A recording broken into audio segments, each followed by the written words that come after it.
Hola a todos, bienvenidos a nuestro podcast de filosofía. Hoy nos hacemos una de las preguntas más grandes de la historia. ¿Qué es la felicidad? Pero lo haremos con un giro. En un mundo en que nos exige ser productivos y felices 24/7, es esa búsqueda la que nos está agotando, la que nos está agobiando. Mi nombre es Claudio Guerra, soy profesor y un entusiasta de la filosofía y del análisis de la actualidad con una visión cristiana. Y hoy seré el moderador de una conversación muy especial. Me acompañan dos panelistas increíbles. Leslie, que es académica de la Universidad de Antofagasta y profesional del área de la salud. Y Claudio, un joven experto en videojuegos y observador agudo de la realidad. ¿Cómo están? Hola, encantada de estar aquí. Es un tema súper relevante en el mundo que vivimos hoy. Hola. Bienvenidos a quienes nos escuchan este día. Hoy nos sumergiremos en una pregunta, en una búsqueda tan antigua como la humanidad, la de la felicidad. ¿Qué es realmente? Sobre todo, ¿cómo se supone que la alcanzamos hoy en día? Tenemos sobre la mesa materiales fascinantes, la verdad, desde la sabiduría milenaria del estoicismo, con figuras como Marco Aurelio, Séneca, claro, vamos a ver conceptos que también vamos a llegar hasta la crítica afiladísima del filósofo muy actual, muy contemporáneo, el coreano-alemán Byung-Chul Han, esa crítica a nuestra sociedad actual. Vamos a explorar textos clásicos como las meditaciones, ¿sí? Pero también análisis modernos sobre la sociedad del cansancio, el famoso burnout. Empecemos por el estoicismo, si les parece, una idea central que sale mucho en los textos, que es la meta de la ataraxia. Suena casi idílico, calma mental, profunda, serenidad, imperturbabilidad. Suena muy bien, sí, es un concepto atractivo, sin duda, para lo que vivimos hoy en día, pero, es crucial entender que no se trata de una desconexión pasiva o de apatía simplemente. La ataraxia estoica es un estado activo que se va cultivando poco a poco en el tiempo. ¿Activo, dices? Sí, se basa en combinar dos esfuerzos. Por un lado, aceptar con serenidad aquello que se nos escapa, lo que no podemos controlar, eventos externos, lo que hacen, por ejemplo, nosotros, otras personas. La suerte como un ejemplo, y por otro lado, actuar con virtud en lo que sí depende de nosotros. O sea, nuestras decisiones, nuestras reacciones. Exacto, Claudio. Nuestros juicios internos, así nosotros podemos hacer algo. Y eso nos lleva a esta meta final que mencionan los filósofos, la eudeimonia, este concepto filosófico que viene desde Aristóteles, el cual se desprende una concepción de la felicidad. Precisamente, la eudeimonia va más allá de la felicidad de un momento. Es algo más profundo, es como un florecimiento personal, una plenitud, que se basa en vivir, por ejemplo, de acuerdo a la virtud. O sea, sacar la mejor versión de nosotros y mantener esa calma interior. Esa ataraxia, incluso cuando las cosas se ponen feas, es donde la demostramos. Hablando de virtud, los estoicos eran específicos, ¿verdad? Mencionaban 4 virtudes cardinales como pilares. Así es, funcionan como una especie de brújula moral y también práctica. Primero, la sabiduría práctica, la phronesis, no es solo saber por saber, sino entender cómo funcionan las cosas, distinguir lo verdadero de lo falso, actuar con buen juicio. Luego, podemos hablar de la justicia. La justicia, por ejemplo, en el modo de tratar a los demás como se debe, con equidad. Busca el bien común sin ser imparciales. Y las otras dos serían el coraje y la templanza, ¿no? O autocontrol. Correcto. El coraje es una fortaleza para afrontar lo difícil sin venirte abajo, para aceptar lo que la vida te trae. Sí, hay un aspecto que me llama mucho la atención en varios análisis. Esta idea que hoy nos suena casi radical, que nuestro bienestar, de fondo, depende solo de nuestra mente, de nuestras elecciones internas, que eso nos haría inexpugnables, como inmunes a los golpes de afuera. Y ahí, claro, ahí vemos cómo existe un choque cultural tremendo en nuestra época. Si ustedes están de acuerdo o no, está centrado en la gratificación interna, en lo inmediato. El estoicismo propone cultivar, por ejemplo, una fortaleza dentro, una perspectiva más larga que te permite mantener el equilibrio sin importar si fuera llueve o hace sol. Y para conseguir eso, no se queda solo en la teoría, ofrecían herramientas muy prácticas. Una de las más conocidas del estoicismo, por ejemplo, es la dicotomía del control.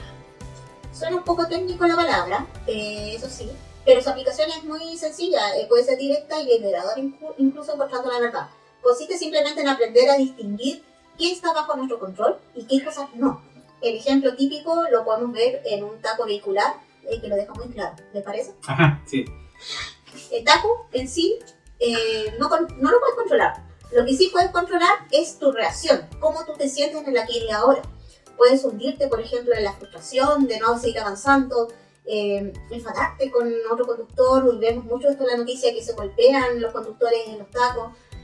Y a ti te queda tomar una decisión, te enfadas o respiras profundo, aceptas que ya estás ahí y quizás usar ese tiempo te puede ayudar para otras cosas útiles, como escuchar la mejor música que te gusta, programar tu día, lo que te queda del día o el día que te queda de mañana, por ejemplo, o simplemente ponerte a observar la vida. Entonces, nos podemos preguntar, ¿qué depende realmente de mí? Correcto. Aplicar ese filtro, imagino, nos puede ahorrar muchísima energía y sufrimiento inútil. Un concepto que aparece por ahí es la prosopsis. ¿Cómo encaja esto? La prosopsis es como una atención vigilante sobre nuestra propia mente. Se trata de no dejarnos llevar por la primera impresión, por esas fantasías, por ejemplo, como la llaman ellos. Si alguien te critica, la reacción automática puede ser sentirse atacado o no. Sí, claro. Pues la prosopsis te invita a parar un momento, a examinar esa impresión. ¿Es una crítica útil? ¿Es solo la opinión de esa persona? ¿Qué parte es un hecho y qué parte es mi interpretación, mi emoción? Esa pregunta, por ejemplo, es pasar de la reacción en automático a una respuesta más consciente, más razonada. Esto me parece especialmente potente. No se trata solo de aguantar lo difícil, sino de transformarlo. La cita que se atribuye a Marco Aurelio es impactante. El impedimento a la acción avanza a la acción. Lo que se interpone en el camino se convierte en el camino, decía Marco Aurelio. Como que no se entiende mucho. Se contradice un poco, quizás. Bueno, en realidad no se contradice tanto. Esta forma de afrontar las dificultades nos dice en el fondo que el obstáculo no es un muro, es un material de trabajo para practicar la virtud. Un problema que no esperabas se convierte, por ejemplo, en una oportunidad para practicar la paciencia, o la creatividad, o la resiliencia. Es un cambio de perspectiva brutal que debemos hacer en nuestra conciencia de las personas para poder usar la adversidad como una gasolina del cambio. Y esa es la esencia de, por ejemplo, el amor fati. Otro concepto esencial en la búsqueda esquiva de la felicidad. Esto quiere decir el amor al destino, ¿ya? A lo que pasa, como abrazar aquellas cosas que nos pasan, lo bueno o lo malo. Va por ahí, un poco, ¿cierto? En gran medida sí, pero ojo, no es resignación pasiva simplemente, no es fatalismo triste, es un abrazo activo a toda la vida, a lo bueno y a lo malo, encontrando sentido incluso en lo difícil. El ejemplo de Zenón, el que fundó el estoicismo, es increíble en este tema. El del naufragio, ¿no? Ese mismo. Lo pierde todo en un naufragio, llega a Atenas sin nada y en lugar de lamentarse, aprovecha para estudiar filosofía y ahí sale y fundamenta su propia escuela. Dice que llegó a afirmar que su viaje había sido muy próspero gracias a haber naufragado. Eso no lo dice cualquier persona. Es darle la vuelta completamente a la complejidad, a lo malo que nos puede pasar. Eso es perfecto. Se entiende perfecto. Hay otra imagen fuerte que usaban los estoicos, ¿ya? Es como una especie de metáfora, que es la del perro atado a una carreta. Sí, esa ilustra muy bien también la idea de aceptación activa. El perro puede caminar tranquilo al ritmo de la carreta, aceptando la dirección, o puede resistirse y tirar la correa y al final será arrastrado igual, pero sufriendo. La carreta, el destino, lo inevitable, va a seguir su camino. Ah, claro. Me acordé de Thanos cuando dice, yo soy inevitable. Bueno, siguiendo con la idea, lo que cambia es cómo lo vive el perro. Como decía Seneca, el destino guía a quien lo acepta y arrastra a quien se resiste. La elección es nuestra, es cómo respondemos a eso. Bueno, siguiendo un poquito estas ideas, tenemos que hablar de Marco Aurelio, uno de mis favoritos. Piensa un poquitito. El tipo más poderoso del planeta, el emperador de Roma. En su momento tiene que haber sido un Donald Trump de su momento, de su tiempo.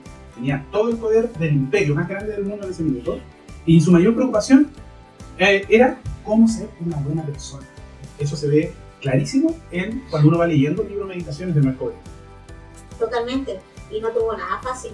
Él gobernó en medio de guerra y hasta una plaga de fuego sumamente terrible. Lo más increíble es que su libro no era para ser publicado, eran sus notas personales que escribía. Su diario era un medio para no perder el norte en medio de todo el caos que él estuvo mientras gobernaba. Exacto. ¿Te lo imaginas? Escribiendo en su tienda de campaña, mientras estaban en el campo de batalla. Y lo mejor es que de esas reflexiones sacas consejos súper prácticos para el día de hoy, para tu vida. Por ejemplo, su idea de centrarse en lo esencial. Haz menos pero mejor. Un antídoto perfecto para la distracción actual, ¿no te parece? Sí, o la de vivir el presente sin angustiarse por lo que vendrá o lo que ya pasó. Un poquito me recuerda al Hakuna Matata. Esa es la clave. Y también su consejo de no quejarse. Él dice que la queja te convierte en una víctima. Tu verdadero poder no está en lo que te pasa, sino en cómo tú eliges reaccionar. Ahí es donde realmente eres libre de la verdad. Eso cuesta. Cuesta muchísimo, pero es lo que no lo controlas, po. Es energía perdida. Mejor concentrarte en cultivar tus propias, por ejemplo, virtudes, ser honesto tú como persona, ser una persona justa, valiente, tener tu propio autocontrol en tu vida. Y un último punto, y muy humano, y que se rescata de su escrito, ¿cierto? Inspirarse en las virtudes de los demás. Ver la diligencia de uno, la modestia de otro, no para compararse y sentirte mal, sino como un empujoncito positivo para tu propio camino. Conectémoslo ahora con una perspectiva, bastante crítica del filósofo que habíamos mencionado al principio, este filósofo coreano-alemán, muy en boga, que se llama Byung-Chul Han, que él nos da una lectura muy diferente de nuestra relación actual con el bienestar, esa palabra que está como tan en todos los lugares, y no solo con el bienestar, sino que con la felicidad. Dice que hemos pasado de una sociedad disciplinaria, ¿cierto?, a una sociedad del rendimiento. Esa es una distinción clave en su pensamiento, claro que sí. La sociedad disciplinaria, la que analizó Foucault, funcionaba como la lógica de lo negativo. Prohibiciones, deberes, muros, instituciones como hospitales, cárcel, fábricas que contenían eso.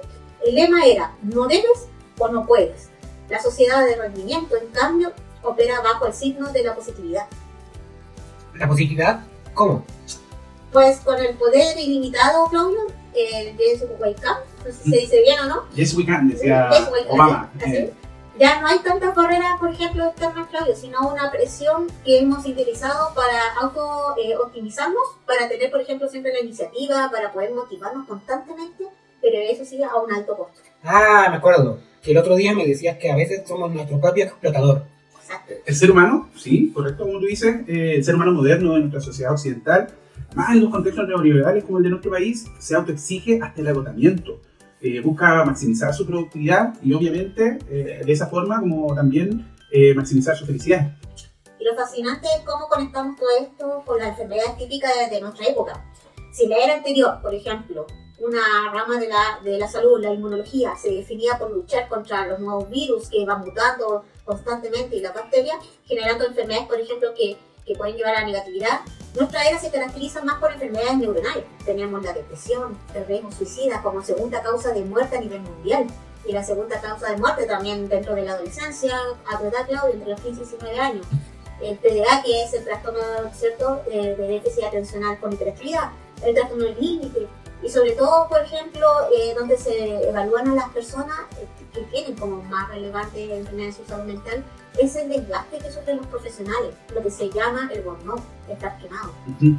Todo esto lo que está indicándonos este filósofo moderno es reclamar espacios de contemplación, de silencio, incluso espacios de aburrimiento, que se vuelven una forma de rebelión contra esta lógica que nos agota.